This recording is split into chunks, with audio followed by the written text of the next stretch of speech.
Hi, David. This is the information for the youth group Sunday school that will take place this Sunday, September 29th. They meet at 10 o'clock in the orange classroom, which is the large classroom right in the corner on the second story here. What we've been doing is we've been talking about why it's important to study the Bible, even if it's not something we personally hold as the Word of God or guidelines for living or what else people might claim it to be.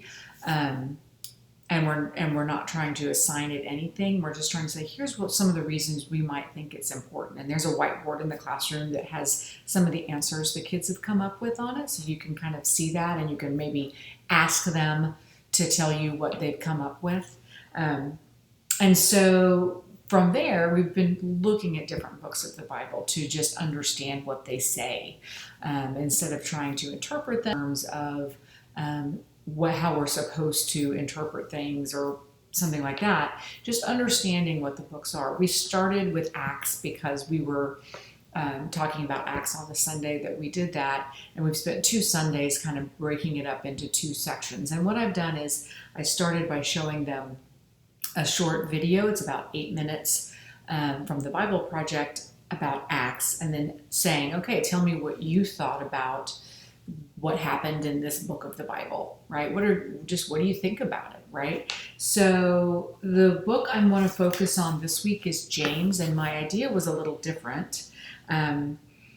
James is interesting. Obviously, it's the reason, and Laura and I had talked about this, one of the reasons I chose it is it's extremely short. So I printed it out, and this entire thing is the book of James. So I'd actually like for the kids to read parts of it if that works out, and maybe to take this home and read the whole thing.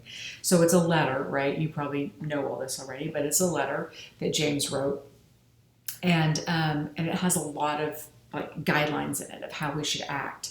The reason that you see highlights in some of these areas is because I made the copy from this Bible, the Poverty and Justice Bible, and what it does is it highlights in the Bible every passage that tells us that we need to care for the poor and care for the sick and care for others. And so it's interesting from that perspective that you could look through it and just automatically find those. And especially in the book of James, there are a lot of these passages, right? So I think it's an important book if we are talking about the Bible as guidance, that this is one of the books of the Bible. And while it's short, it's very specific on what people should do. So I'm going to have this Bible in there so you can show that to the kids as well as they're reading through it, and can read through. Maybe even they choose just to read the highlighted portions, but you can make that decision.